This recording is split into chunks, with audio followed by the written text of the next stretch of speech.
Hai, kembali lagi sama gue Coach Andrian Randal. Nah, sekarang gue mau lanjutin pembahasan atau share tentang Advanced Stroke Technique. Nah, di video gue kemarin, gue bahas tentang forehand. Nah, sekarang gue mau bahas atau share tentang backhand, yaitu backhand one-handed atau two-handed. Tapi sebelum nonton, subscribe dulu ya channel gue ini, oke? Sebelum nonton, subscribe dulu ya channel gue dan klik loncengnya.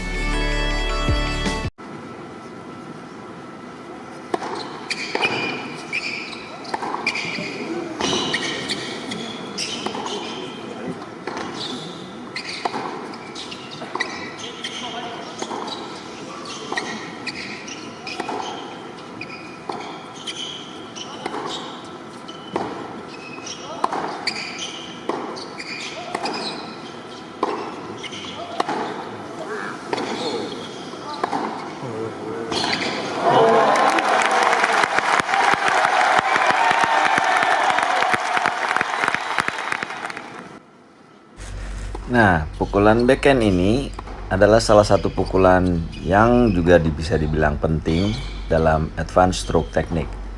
Kemarin gue bilang adalah forehand adalah penting karena mendikte lawan dan juga memaksa lawan untuk memforcing lawan ya.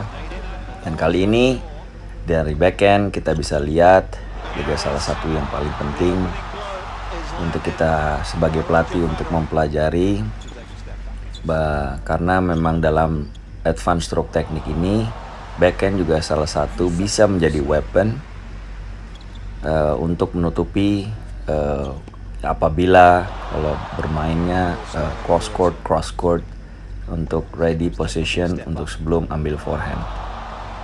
Dan tenis modern pada saat ini backhand ini adalah sangat penting, khususnya seperti backhand yang dilakukan oleh Wawrinka ya, Stan Wawrinka. Kita bisa lihat backhandnya as a weapon dengan berapa kali memukul winner di dalam posisi backhand.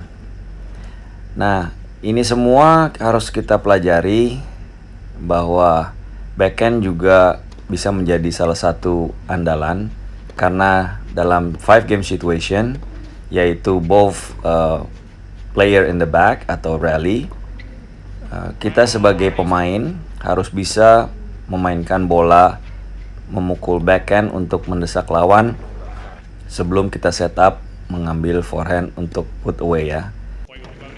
Dan pada tenis modern saat ini backhand bisa menjadi andalan kita sebagai pemain untuk memukul down the line, hitting winner dalam posisi in the zone atau posisi enak ya, seperti yang tadi Wawrinka lakukan.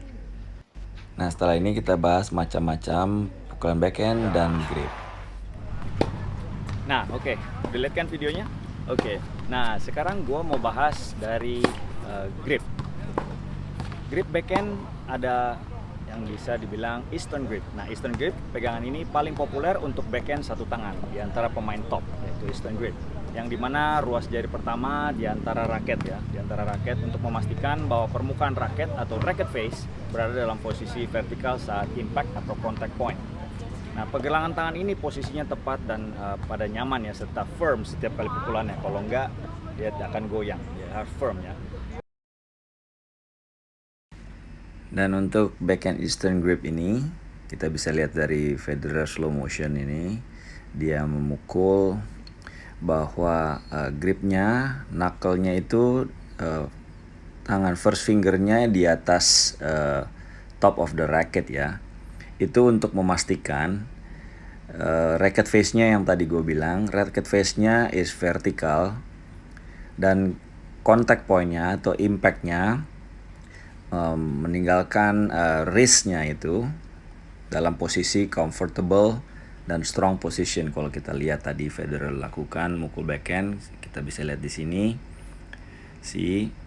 dia punya itu holding gripnya dan strong positionnya dan comfortable when setiap kali dia memukul. Dan itu adalah backhand Eastern grip yang memang banyak dalam pemain-pemain top using this backhand untuk melakukan pukulan. Nah, yang kedua ada extreme backhand grip.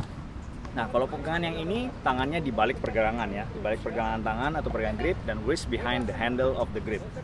Nah, keuntungan memiliki pergelangan tangan yang di belakang pegangan grip ini termasuk kemampuan untuk melakukan, yaitu memukul bola di atas dada pertama, atau yang bola tinggi ya, tinggi di atas, dia lebih gampang memukulnya, dan memukul saat keadaan naik, atau kata kerennya yang dibilang hit on the rise, seperti ini.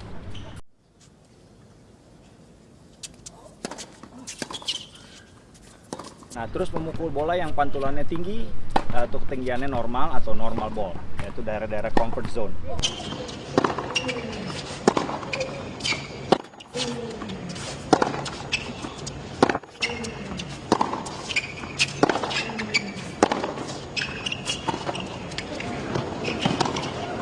Nah, kerugiannya pegangan western ini ada termasuk memainkan bola-bola rendah, yaitu mengembalikan bola rendah atau service di lapangan cepat. Nah, setelah itu adalah pegangan kontinental.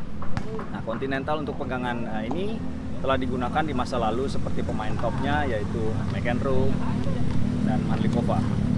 Nah, pergelangan tangan yang memegang raket ini, permukaan raketnya adalah vertikal dan pada konteks dan impact pegangan ini. Nah, untuk memukul datar ataupun top spin sedikit. Dan pemain harus memiliki pergelangan tangan yang cukup kuat dan pengaturan waktu atau timing yang tepat untuk melakukan pegangan continental grip ini. Dan pegangan ini jarang dilakukan untuk backhand top spin satu tangan, khususnya dalam permainan tenis pada saat hari ini. Oke, setelah itu adalah pegangan dua tangan atau two-handed grip. Two-handed grip ada dua eastern forehand yang dominan tangan kiri, yaitu biasanya Sanchez Vicario atau Hingis. Pegangan backhand konvensional untuk satu tangan di bawah, dan eastern forehand untuk tangan yang di atas. Dan dominan itu adalah tangan kanan, which is kayak Agassi atau Hingis. Oke, meskipun pemain atau dua tangan ini cukup individual dengan pegangannya, dan disarankan bahwa pemain tangan kanan untuk pemain tangan kanan itu harus pegangannya pegangan eastern, yaitu eastern backhand atau continental. Dan tangan kiri harus ditempatkan dekat dengan tangan kanan dan nyaman dengan pegangan eastern forehand atau kalau di sini bisa bilang atau forehand semi western. Nah, pegangan seperti ini memungkinkan lebih banyak fleksibilitas untuk berbagai banyak pukulan karena using the left hand untuk dominannya ya. Nah, sekarang gue akan kasih lihat slow motion daripada Djokovic two-handed backhand grip. Kalau kita bisa lihat di sini, Djokovic memakai grip, di tangan kirinya memegang dengan semi western grip, dan tangan kanannya memegang eastern backhand grip. Nah, di sini mempermudah Djokovic untuk mempunyai fleksibilitas dalam wristnya apabila dia memukul telat, dan juga dia bisa mempunyai variasi pukulan yang banyak ya, bisa down the line, bisa cross court, dan itu adalah pukulan backhand two-handed grip. Oke, kira-kira begitu pembahasan atau share gua tentang backhand ini, dan jangan khawatir, gua akan bahas lagi detail pukulan backhand ini di next video gua. So, jangan lupa ya di subscribe channel gua dan klik notifikasi belnya. And thank you for watching. I'll see you guys later. Bye.